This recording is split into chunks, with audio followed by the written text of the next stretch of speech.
Uma das alterações fisiológicas que acontece é a sarcopenia. Sarcopenia, perda de massa muscular. Sarcopenia, perda de massa muscular. É uma das repercussões fisiológicas que acontece. Um prejuízo fisiológico intenso, importante, e que você agora precisa compreender comigo aqui. Olha só, então, sarcopenia, perda de massa muscular. Perder massa muscular está muito longe de ser apenas um componente estético. Está muito longe. É componente de vida. Você precisa falar isso para o seu aluno idoso. No primeiro contato que você tiver com essa pessoa, um possível aluno que ele veio te conhecer, ao invés de fazer uma aula experimental que não te diferencia de ninguém, porque quase todo mundo no Brasil faz aula experimental, então você não pode mais fazer aula experimental. Você vai fazer o quê? Você vai fazer uma análise do quadro clínico e funcional dele. Você vai sentar com ele e mostrar o que está acontecendo com ele. Esse possível aluno idoso, que ainda não é seu aluno, ele veio procurar saber se você seria um bom profissional para ele poder contratar. Você tem que mostrar para ele que é com você que ele tem que estar. De que maneira? Mostrando que você entende das repercussões fisiológicas que acontecem com ele. E nós vamos aqui abordar as principais para você poder modificar. Até porque essas alterações você precisa avaliar para depois prescrever o treino a fim de melhorar isso que está prejudicado. Tá bom? Então, a sarcopenia, que é a perda de massa muscular, leva ao quê? Leva à redução da força muscular, da potência muscular e da resistência muscular. Quando a pessoa começa a perder força muscular, acontece o quê? Aumento da dificuldade nas tarefas do cotidiano. Então, repare isso. Como o seu aluno, processo de envelhecimento, que inicia-se a partir dos 30 anos, se a pessoa fica sedentária e a magnitude de perda é maior a partir dos 60, uma dessas alterações é a sarcopenia, perda de massa muscular. A perda de massa muscular reduz a força, que agora aumenta a dificuldade da pessoa realizar as tarefas do dia a dia. Além disso, a perda de massa muscular reduz a potência. A redução da potência muscular aumenta o risco de quedas e fraturas. Sabe por que o seu aluno agora, ele caiu? Porque ele não tem potência muscular, ele não tem capacidade de responder rapidamente, potência, velocidade com força máxima com velocidade máxima. Ele não teve capacidade de responder, então aquele tapetinho lá escorregou e ele não responde adequadamente. Você vai precisar agora avaliar para saber como está essa capacidade física dele agora aqui, tá bom? Porque a potência aumenta o risco de quedas e fraturas. Um idoso ter uma fratura é um risco muito grande de mortalidade. Repara no que eu falei agora. Um idoso ter uma fratura é um risco de mortalidade gigantesco que ele vai ter. A redução da resistência muscular aumenta a fadiga. Então ele tem menos massa muscular. Por ter menos massa muscular, ele tem menos força, menos potência, menos resistência. Logo, ele tem mais fadiga, mais risco de quedas e fraturas e menor capacidade de realizar as tarefas do dia a dia. O que acontece com ele? Ele faz menos coisas. Redução da atividade física. Aqui não é exercício. A atividade física são as tarefas do dia a dia que gastam mais calorias do que ficar em repouso. E agora, por ter tudo isso, ele faz menos. Se ele faz menos, aumenta a incapacidade. Se aumenta a incapacidade, ele faz menos e aí aumenta ainda mais a perda de massa muscular. E esse é um ciclo de retroalimentação. Olha só o que você precisa agora falar para ele. Mostra para ele, explica para o seu aluno idoso, senta com ele, mostra o que está acontecendo de alterações fisiológicas com ele. Faça ele entender a importância de você na vida dele. Faça ele perceber que é com você que ele tem que treinar. Faça ele perceber isso. Então, repara isso. A perda de massa muscular, o impacto, o prejuízo fisiológico que está gerando. Mas não é só. Olha isso. O processo de envelhecimento, que é um envelhecimento fisiológico, natural, que acontece com todo mundo. Olha o que acarreta. Aumento da fadiga, redução da força muscular, redução da resistência muscular, redução da massa muscular. Por estar acontecendo tudo isso, o que acontece? A pessoa faz menos atividade física. Sabe o que começa agora a acontecer com o processo de envelhecimento? Aumento de gordura abdominal. Menos gasto calórico, até porque a possibilidade de oxidar gorduras agora está reduzida. No processo de envelhecimento, para você poder emagrecer uma pessoa, o idoso precisa de emagrecimento. Claro, o idoso está com sobrepeso, obesidade. Para você poder emagrecer uma pessoa, você precisa aumentar a oxidação de gorduras. No idoso, a oxidação de gorduras está reduzida. Começa a aumentar agora a gordura abdominal. Esse tecido adiposo abdominal é um problema, porque secreta diversas citocinas inflamatórias. Leva então agora essa gordura abdominal ao aumento da resistência à insulina. O que isso vai impactar? Com a hipertensão, com diabetes tipo 2, com a dislipidemia. Repara isso, o processo de envelhecimento, o que está levando agora, o que vai levar agora o seu aluno, o seu paciente, a todo esse prejuízo fisiológico, hipertensão, diabetes, dislipidemia. E hipertensão, diabetes e dislipidemia são 3 fatores que levam a pessoa a ter o quê? Doença cardiovascular. Infarto, AVC, a principal causa de morte no mundo, é infarto e AVC.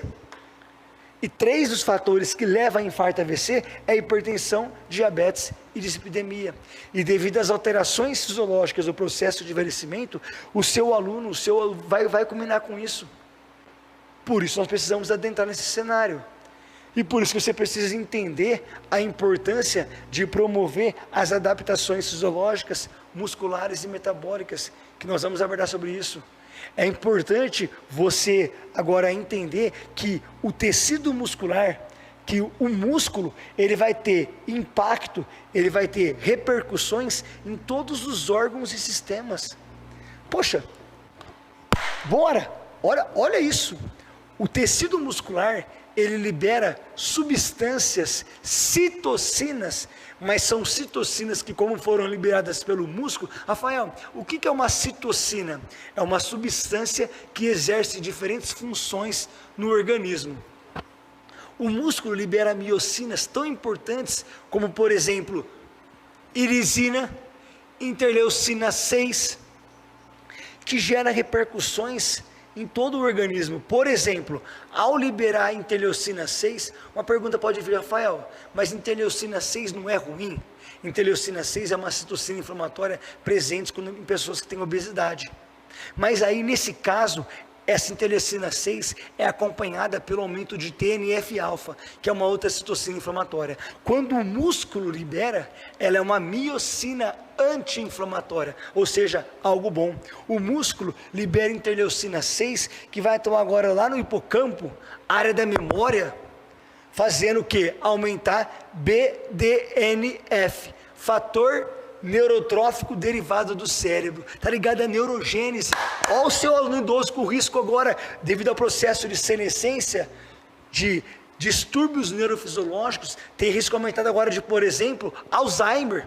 O exercício ele pode contribuir para agora evitar isso no seu. Não é que o exercício agora, então, mas ele pode evitar. E pessoas que já têm doença de Alzheimer agora pode ter redução da progressão, do avanço da doença, justamente porque o exercício libera interleucina 6 e aumenta a BDNF, que está ligada à neurogênese, principalmente na região do hipocampo, que é uma área do sistema nervoso central ligada ao quê? À memória. O exercício libera citocinas que leva agora ao aumento da lipólise. Para a gente poder ter emagrecimento, eu preciso de lipólise e de oxidação. O exercício faz isso. O exercício não, o músculo saudável. O exercício faz isso se ele for prescrito de maneira criteriosa. Então o exercício ele consegue fazer o músculo ter repercussões fisiológicas para gerar agora aumento da lipólise.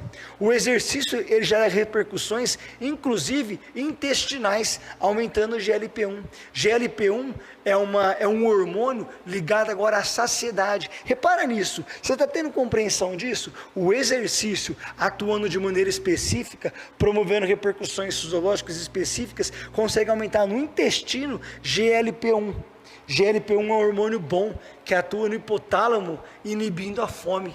Inibindo a fome, ele faz isso ao inibir o neuropeptídeo Y e o gene AGOT. Repara o tamanho do conhecimento que você precisa ter. Repara o tamanho do domínio que você precisa ter. Não dá mais para você poder ficar naquelas discussõezinhas que eu falo sempre e que se torna até cansativo, mas é porque é para você poder entender que você tem que ser diferente. Não dá mais para você poder ficar na discussão se vai fazer ou não elevação pélvica, ele não vai fazer ou não, ou glúteo caneleira. Quem faz glúteo caneleira é burro. Não dá mais para você ficar nessa discussão tosca. tosca, superficial, simplista. Não dá mais. Você tem que ser diferente. Você tem que entrar no universo que é complicado. Quanto mais complicado, melhor é. Por quê? Porque você tem a possibilidade de ser diferente, de ser raro, de ser único. Você precisa adentrar aquilo que é mais complexo, senão você fica na discussãozinha, ai não, elevação pélvica quem faz é burro, glúteo caneleira, monoarticular ou multiarticular, pelo amor de Deus, não dá mais para você poder ficar nisso. Cadeira abdutora, faz, não precisa, quem faz é burro, perda de tempo, pelo amor de Deus, deixa essa conversa para Zé Ruela. Quem é o profissional Zé Ruela? É aquele que faz o que quase todo mundo faz e ainda quer ser valorizado e reconhecido por alguma coisa diferente. Ou seja, como é que você pode ser valorizado, reconhecido, inclusive financeiramente, se você faz aquilo que quase todo mundo faz? Não dá mais. Não dá mais. Então repare, olha só, você consegue inclusive atuar com o músculo, liberando, por exemplo, miocinas que vão atuar agora na densidade mineral óssea. Gente, eu quero aqui, nessa imagem, frisar o quê?